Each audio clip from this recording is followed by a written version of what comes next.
What's up, guys, and welcome to One Take. Tonight, we're talking about DEVS, Episode 6. I'm Gil, and I'm here with my tech guy slash brother, Alun. Yo. And this is going to be full of spoilers, so if you haven't watched Episode 6 of DEVS yet, do that, and then watch this video. There won't be any spoilers from future episodes, and that includes whatever's shown on the Next Time On preview, or whatever's shown in the thumbnail for next week's episode, because I've found those can be a little spoilery for Hulu, so be careful. And before we jump into the recap, just a quick reminder to subscribe to the channel, hit the bell icon so you get notified the next time we go live, and you can be a part of the conversation. Anyway, DEVS Episode 6.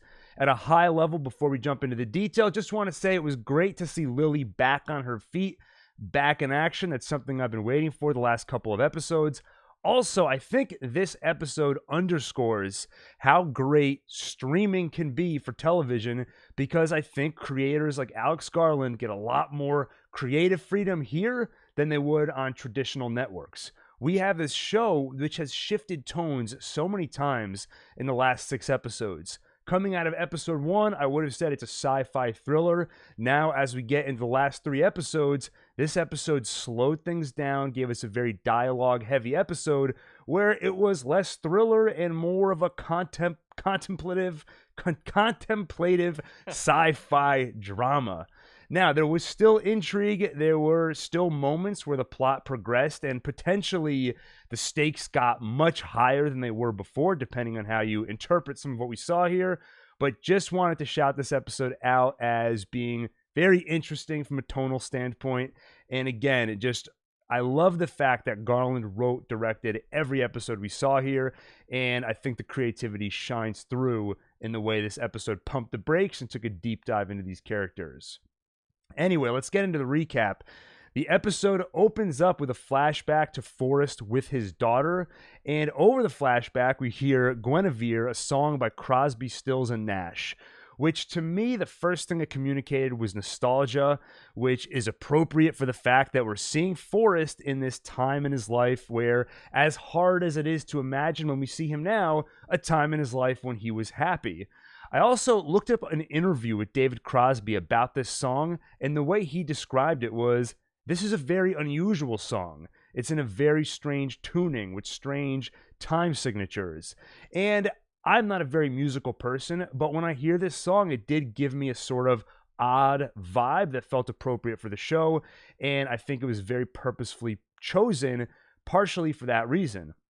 It's also a song where if you look at the lyrics, one of the themes it talks about is freedom. And in an episode where we are very explicitly discussing free will versus determinism, I think it means something that this song in particular was chosen. From the flashback, we see Stuart in his trailer where Lyndon pays him a visit. He wants his job back, and he asks if Stuart can talk to Forrest and make that happen. Stuart says it's impossible, and then we learn a few interesting things from this conversation.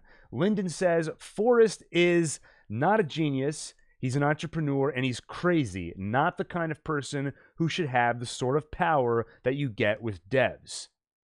Stuart also explains to Lyndon that, yes, you solved Forrest's problem, but you did it with many worlds, and Forrest doesn't want that. Lyndon retorts, you can't change that. Many worlds, the many worlds theory is reality. It's not an opinion, and it's not a choice. Lyndon also says, in reference to Forrest, he's trying to resurrect his daughter. That was a really interesting thing to hear, because I think a lot of us watching this show have tried to theorize what is Forrest's ultimate goal here. At first, I thought it had something to do with potentially resurrecting his daughter, but thus far we haven't seen any indication that the machine in DEVS, the computer in DEVS, is capable of anything more than an incredible simulation of reality. So, my thought was that in DEVS, they are trying to prove that determinism is real. There isn't free will, which ultimately frees Forrest from guilt. He may have inadvertently caused the death of his wife and daughter, but if there is determinism, there was nothing he could change about that, and it wasn't ultimately his fault, because nothing is anyone's fault. So I have to wonder here, Is there actually more to the plan like we originally expected? Is Forrest actually trying to resurrect his daughter in some way? What Lyndon says here seems to indicate that's the case, but I don't think it's as simple as that. It's possible that Lyndon doesn't actually know what the ultimate goal is. In fact, it was alluded to in a previous episode.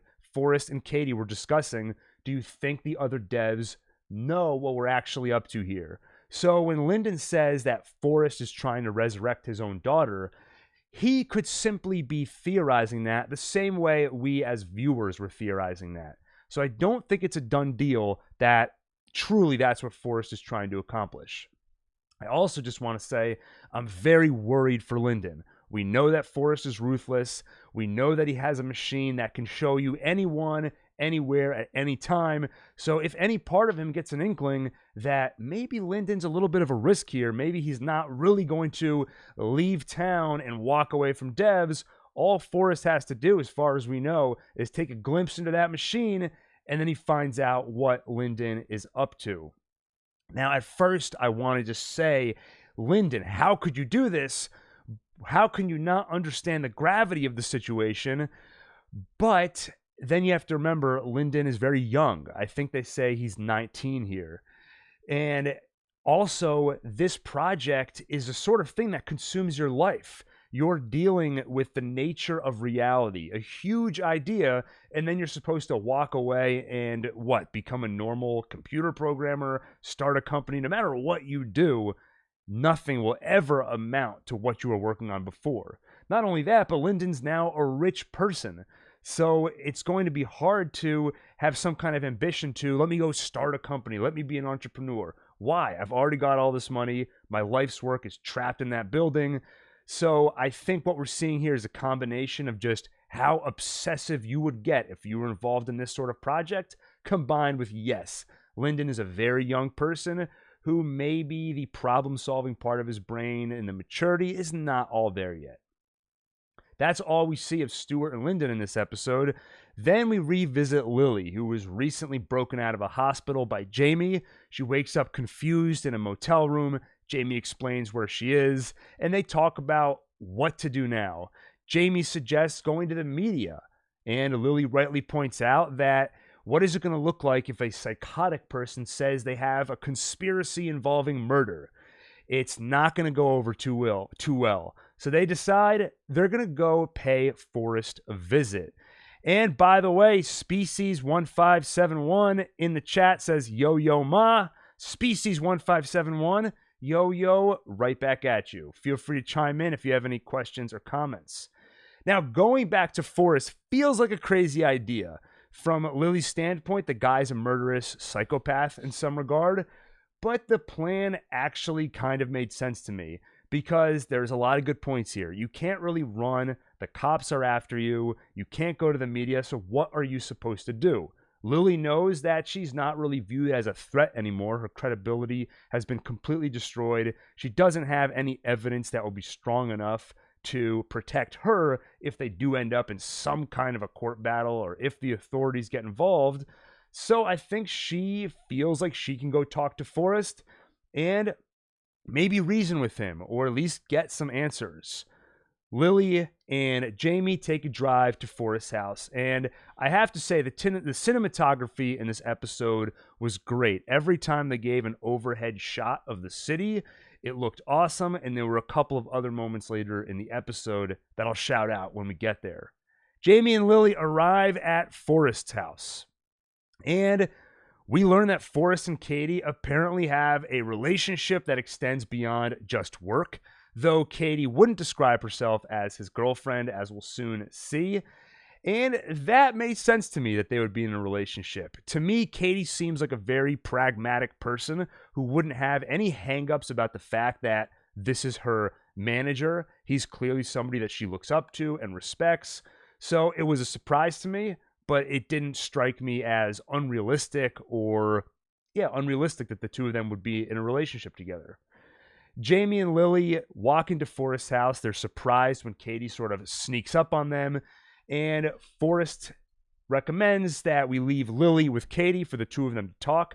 Katie will be the one that has answers for you. Forrest and Jamie are going to hang out outside. I wasn't sure exactly why Forrest decided it should be Katie that will have the conversation with Lily. They both have all of the knowledge that Lily is looking for, but I think it's Forrest acknowledging that Katie would do a better job of communicating all of this to Lily. I think we've seen that Katie does tend to be a clearer thinker. She seems to be less emotional than Forrest, and this is going to be a potentially emotional and difficult conversation. So I think that's why Forrest left it to Katie to be the one to talk with Lily. From here, the episode kind of bifurcates into two parallel scenes. We go back and forth between Jamie and Forrest talking and Lily and Katie talking. Let's start with Jamie and Forrest, then we'll get to Lily and Katie. So some of the highlights from Jamie and Forrest's conversation. Forrest wonders what happened to Jamie's broken hand. We, of course, know that Kenton broke one of his fingers after half drowning him in a bathtub. So when Forrest asks about this, of course, Jamie's not super jazzed about that. Forrest apologizes and says, I don't want these things to happen. I just sort of observe them. And I've tried to get a read on the Forrest character. He's sympathetic at certain points. When you see him in the previous episode watch his family die in front of him, it's hard not to feel bad for him. But on the other hand, I remember that he murdered somebody in cold blood, not by his own hands, but he was complicit in it back in episode 1. I think he's sort of a broken man, and he's so singularly focused on whatever he's trying to accomplish in DEVS that everything else is collateral damage. He's not going to go out of his way to hurt anybody, but if somebody gets in the way, it's Kenton's job to stop them, and Forrest is not going to feel bad about that. Or even if he feels bad, he's not going to feel overly culpable in it. Forrest also asks Jamie if he has any love in his life. Jamie says he did. Forrest says, it's better to have loved and lost to have never loved at all. Jamie says, I think it'd be better to love and everything works out. But we get to a point in the conversation where Forrest says, can I tell you something, Jamie? A promise, just a promise from me to you. It's all going to work out fine. Jamie asks, what's going to work out fine? And Forrest says, everything. Everything's going to work out fine. Now, that to me didn't seem like a simple, everything's going to work out, don't worry about it, the sort of thing you just say out of politeness. It seemed like Forrest knew something, and he doesn't want to tell Jamie exactly what he knows, but it felt like him saying, I know something you don't, so I can tell you everything's going to work out fine.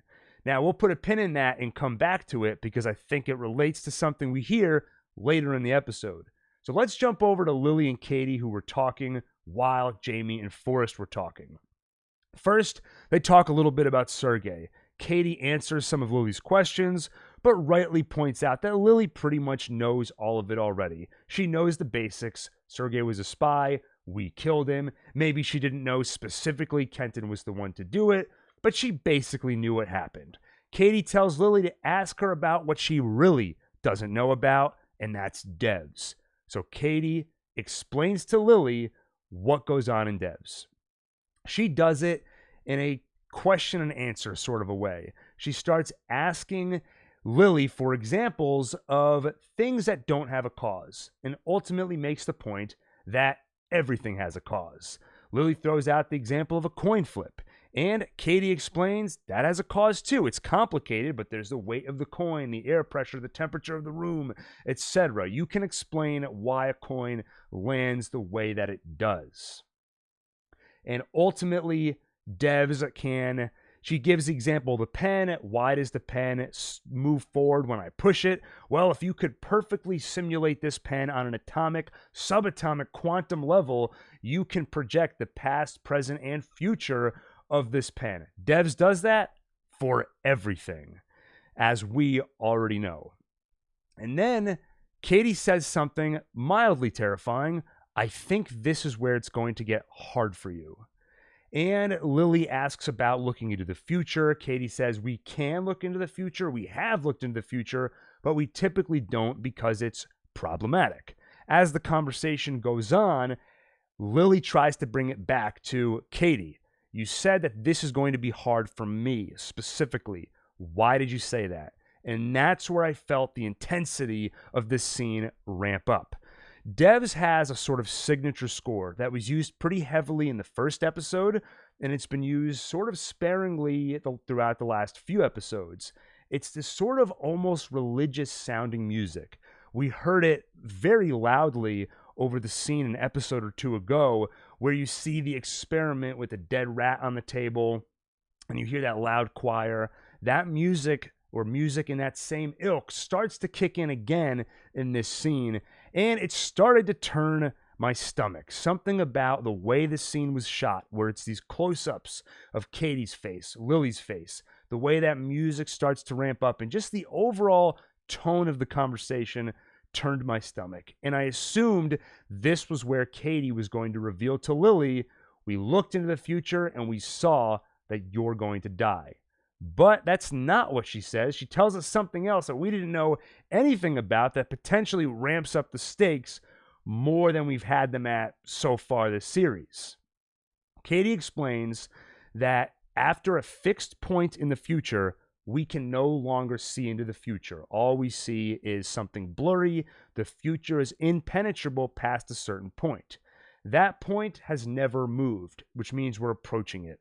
It's 21 hours away.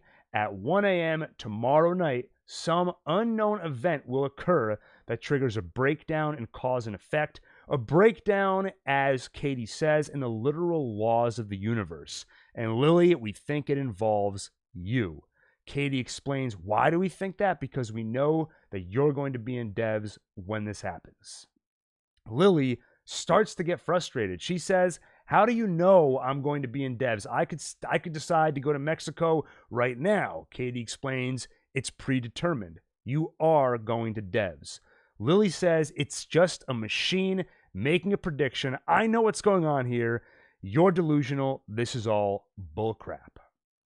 So I loved seeing Lily spar with Katie here. I felt myself starting to get invested in Lily again after I felt like the last 2 or 3 episodes, she's been sort of powerless in the face of this giant organization, Amaya, that seems to have the ability to crush her if they just decide to.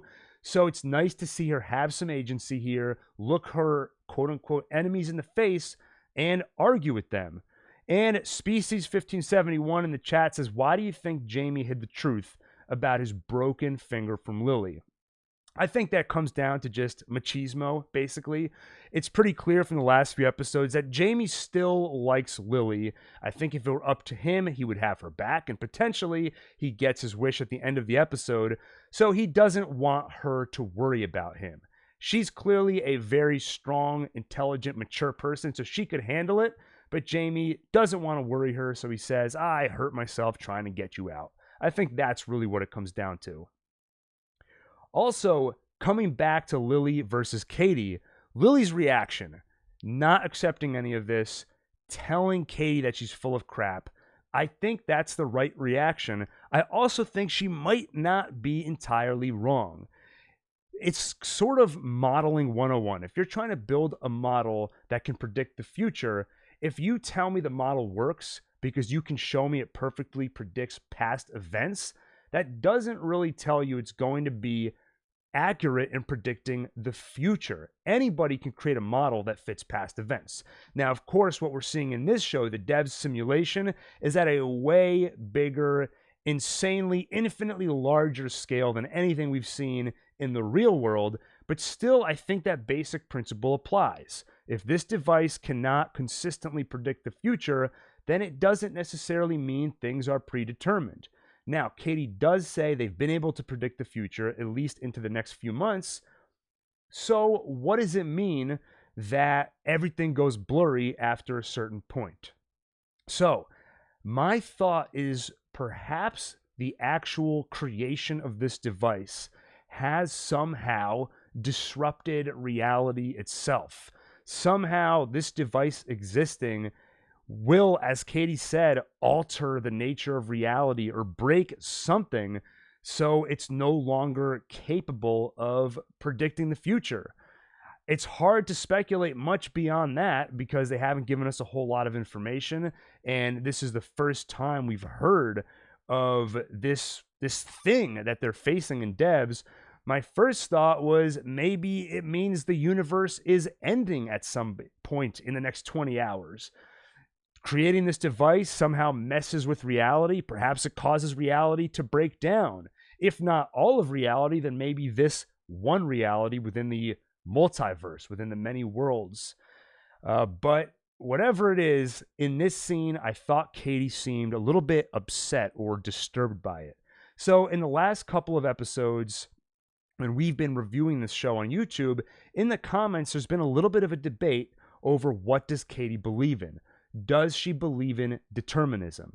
Now, my viewpoint has been that she both believes in determinism and she believes in the many worlds theory. That may sound like a contradiction, but it isn't necessarily. There could be infinite worlds, but whatever world you're in, that individual world has set tram lines that cannot be changed. So you are going to follow a set path in the world that you're in. Tom Quinn in the chat says to not instill fear in her, in reference to Jamie's hand being broken, to not let what happened to him dictate what she chooses to do. Tom, that's a good way to look at it. It's not just necessarily Jamie trying to be strong and not worry her, but it's actually worrying that if he tells her how his hand broke, that could create some fear and it could alter her behavior here and add more emotion into the mix that's not necessary in a time of crisis.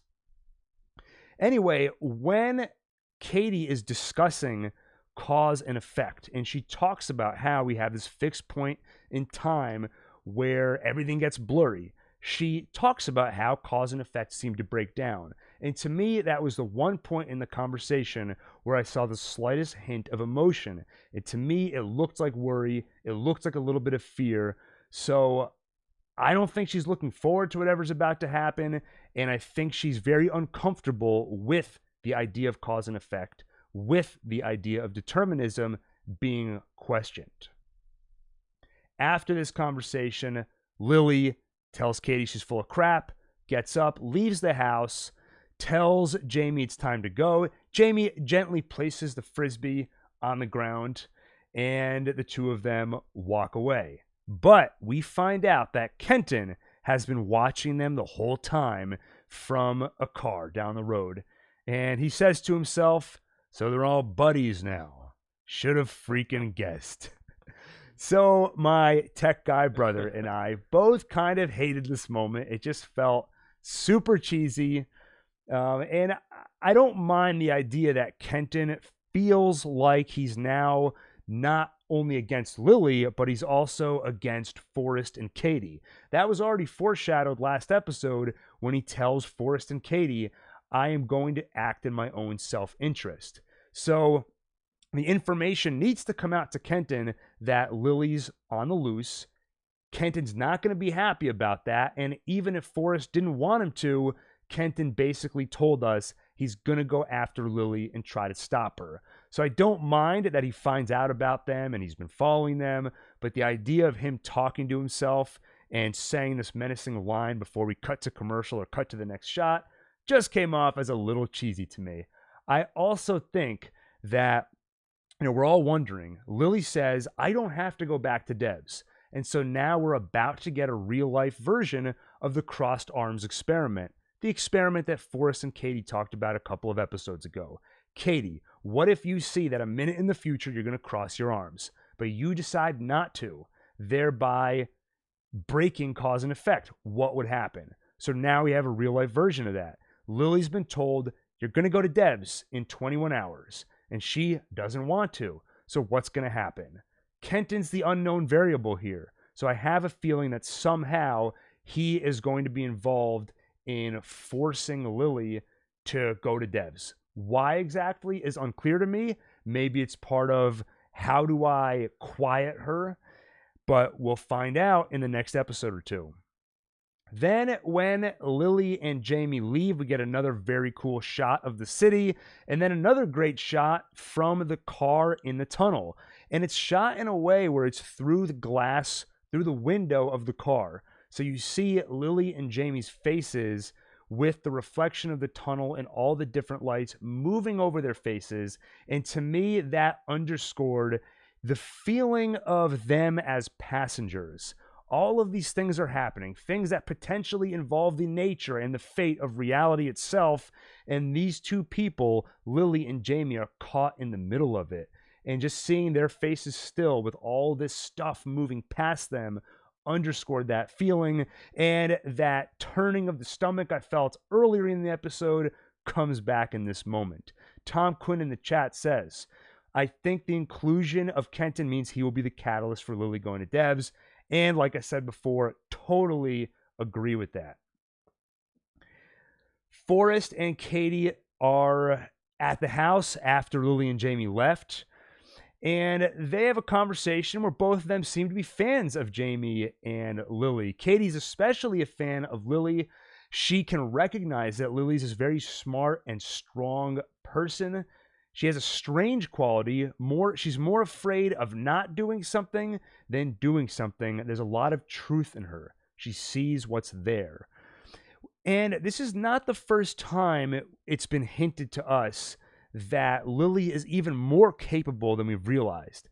Last episode, we had the flashback of her playing Go with her father. And Lily seemed to be able to play that game very well. And that's a complicated game similar to chess where you have to be able to think several moves ahead. So I think part of why Katie has this respect for Lily might be because she's looked into her life. We saw Katie watching that scene of Lily playing Go. And then we have this scene again where Katie reminds us Lily is a smart person, a strong person. And that feels like foreshadowing to me that maybe Lily has something up her sleeve that we don't know about yet.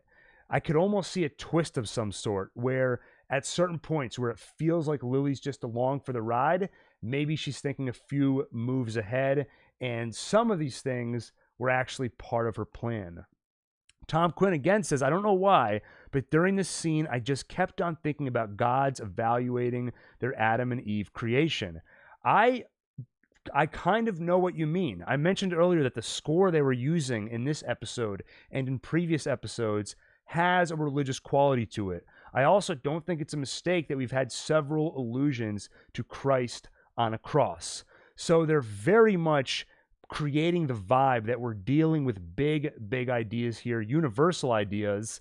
And now we have this focus on Jamie and Lily. When we see the two of them together at the end in their apartment, I had this very strong feeling of loneliness where the two of them are up against this power they don't understand. And we also have this almost apocalyptic feeling where 21 hours from now, does the world end? So we look at the two of them, and I could see an Adam and Eve vibe, and I could see a judgment vibe when you're talking about that apocalyptic feeling. So I think you're onto something there. Species adds in the chat, Forrest must have known from the projection that Kenton had been parked there. Now, remember, we heard from Katie that they don't often look into the future. They say it's problematic. So I get the feeling that although using this device, Forrest could essentially be omniscient and know whatever he wants. I get the feeling that he doesn't necessarily use it as a surveillance device as much as you think he would. I get the feeling that he doesn't know what Lyndon is up to yet, and he might not have looked into Kenton. So he could know that Kenton was there, but I don't think he necessarily does know. Though he did say to Jamie he sits back and observes. So that could have had two meanings there. So Forrest and Katie, like I said before, they're in bed together talking about how much they respect Jamie and Lily. And then Katie says something interesting. She said, it's not long now. It's no longer years or months or days. It's hours for us. That's all. Hours. And then the Crosby, Stills, and Nash song comes back into it. And Alex Garland loves to do that. He loves to open the episode with a song and bring it all back at the end. Now, the reason I thought that line was so interesting is because earlier in the episode, when Katie is telling Lily about the world going fuzzy after a certain point in the future, The vibe I got from Katie was uncertainty, fear, discomfort. But in this scene, it felt more to me like she was looking forward to it. We're only hours away now, Forrest. So it makes me wonder, two possibilities here. Number one, Katie and Forrest know more than they're letting on. They know to some degree what this event represents, and somehow it represents a culmination to whatever they're trying to accomplish. That's one possibility. Another possibility is that Katie and Forrest, or at least Katie, are just curious. They have been waiting for a long time to find out what happens at that fixed point in the future. Maybe she's a little bit scared too, but maybe she's also excited and she's just looking forward to the science experiment of what happens when our machine says you can no longer predict the future past this point. And I have to say, I'm also excited. That adds one more layer of mystery and one more layer of suspense to this show. We're now counting down, and I can't wait to see what happens. Is Lily going to live or die? And on top of that now, I want to know if the world is going to end. What does it mean when Katie says the rules of the universe, the rules of cause and effect, are going to break down? Now, in reference to what Tom Quinn brought up in the chat, saying he saw a sort of Adam and Eve, God evaluating his creation vibe here, I want to add to that vibe. This reminded me of when you see in TV shows or movies, the most recent example I can think of is if you watch the final season of Game of Thrones, and apologies for bringing that up for anybody who's still scarred by how that show ended, but there was a big battle in the last season, and the episode before the battle was a very quiet, character-based episode where everyone's essentially preparing for this could be the end of the world. I got similar vibes in this episode. It felt like Katie and Forrest talking, Jamie and Lily speaking with each other, and knowing that there's this big battle coming or this big potentially world-ending event coming. And I got that similar type of vibe in this episode as I got from Game of Thrones and other movies where it's the night before the battle type of scene. Also, tying it back, when Forrest said to Jamie, everything's going to be fine, this is what I was talking about. Is he thinking about the event that occurs in 21 hours? Does that give Forrest some kind of confidence that everything's going to be okay? I don't know exactly what it means, but it does hint at the possibility I mentioned that this event is something that Forrest and Katie understand better than we think and somehow represents something positive. Or, as Species mentioned in the chat, where Forrest might have looked at the projections to know Kenton's going to be parked there. Maybe he also looked at the projections and he knows that Jamie's going to find love. Maybe he knows that very night, Jamie and Lily will go to bed together and get back together. Tom in the chat says, thank you for mentioning Crosby, Stills, and Nash. Alex Garland loves them. Apparently, helplessly hoping really made those Annihilation scenes. And I forget the name, but I know the person who scored Annihilation also scored this show. So it sounds like Alex and I'll have to look up that person's name, but the two of them work really well together and know how to score a movie. They know how to score a series. So we already alluded to it, but back in Lily's apartment, they come home with Jamie, and Jamie starts to make a spot for himself to lay down on the couch. And then Lily asks Jamie to come to bed with her.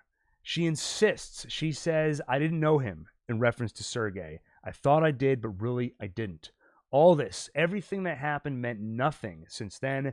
I didn't know him. I know you. Stay in my bed. Jamie looks a little confused, takes a moment, and ultimately goes to bed with her. Now, I don't know how real this relationship is going to be between Jamie and Lily. Like I've alluded to a few times already, the vibe I get from the two of them here is extreme loneliness, especially for Lily. She is going through this traumatic, insane experience. We also know that she doesn't have a whole lot of friends. when she was on the phone with her mother earlier in the series, she lies to her saying, yeah, all my friends are asking about me. They're all here. And we see, of course, she's actually alone. We saw Jen earlier in the series, but it's not clear how much the two of them truly interact. Anyway, I get the sense that she's pretty lonely here. Jamie's the only one that's been going through this ride with her all the way. So some of this relationship might just be the passion of the moment and driven by just what's happening right now. I'm sure Jamie's hoping it's more than that. Lily might even believe it's more than that in the moment, though it all might be a moot point because in 20 hours, she might not be alive and the whole universe might end. So it might not even matter. Anyway, that's about where the episode ends. We see a shot of Lily and Jamie kissing. We see a shot of DEVS from outside that box in the middle of the field. And of course, we see another shot of the creepy giant Amaya statue overlooking that whole campus. So at the end of it, I have to say, this was definitely a different sort of episode than we've gotten the last few. There's been so many crazy tonal shifts in this show. At the beginning, it seemed like a sci-fi thriller. It felt like we were going into this conspiracy theory territory where you have Russian spies and all this political intrigue. We had the senators show up, and then we haven't heard anything from her again since. And then all of a sudden, as it seems like we're ramping up for the last few episodes, they sort of pumped the brakes and gave us a very quiet episode focused on character, focused on some big ideas. But even though it was quieter and slower, it may have ramped up the stakes because we find out about this future event where suddenly everything goes blurry. So I'm very curious to see where it all goes from here. There's only 2 episodes left. So I'm sure we're going to start getting some answers, but I'm sure we're also going to end with a lot of questions. So I think we can wrap it up there for DEVS. But before I close out tonight's video, I did want to give a shout out. A buddy of mine, Nico Rodriguez, just recently finished writing and self-publishing his own comic book, which is actually pretty appropriate for the show we're talking about tonight, DEVS, because the comic is titled Free Will, though it's spelled W-Y-L-L. Now, we're all in lockdown. We're all going to run out of stuff to watch on Netflix soon, so we're all looking for more content to consume. If you're watching this video, it means you're a fan of sci-fi, which means you're going to want to check out this comic book. I put a link in the show notes, and I'll read you the synopsis now. In the far-reaching galaxy of Degthion, Wyll Damaris was a clever, computer-loving teenager living in the heart of the Tionian slums, until he ran away from home to the planet Gora, a barren world that houses some of the galaxy's most horrendous criminals. Since, Wyll has lived in a lonely prison cell for 35 orbits. In this sci-fi fantasy adventure, ex-prisoner Wyll, along with his ragtag team that includes the terrified yet constantly quippy Ubio, venture home only to realize that his entire world has been turned inside out. Wyll is no longer behind bars, but is the darkness that looms on the horizon of Tion, a force that is just as bad. Amongst the chaos, can Wyll truly be free? So clearly dealing with some of the same themes that Lily is dealing with. Anyway, I read the first issue, and if you're at all a fan of sci-fi, you're going to enjoy this. It takes place in a very large, clearly well thought out sci-fi universe that could be intimidating, except for the fact that it's all grounded, emotionally grounded by the character Wyll. If you were a fan of the movie Logan, I get very Wolverine Logan vibes from Wyll, this grizzled character that's seen some stuff in his life, traversing this awesome sci-fi adventure. So check out the link in the description. Follow Nico on Twitter to see his other works. Anyway, with that, I think we can wrap it up for tonight. Quick reminder, if you enjoyed this video, hit the like button, subscribe to the channel, and hit the bell icon so you get notified the next time we do a video and the next time we go live. You're definitely going to want to do that. Only 2 episodes left of DEVS, So you're not going to want to miss the discussion. You're going to want to be a part of that discussion. So thanks again for watching, and we'll see you on the next One Take.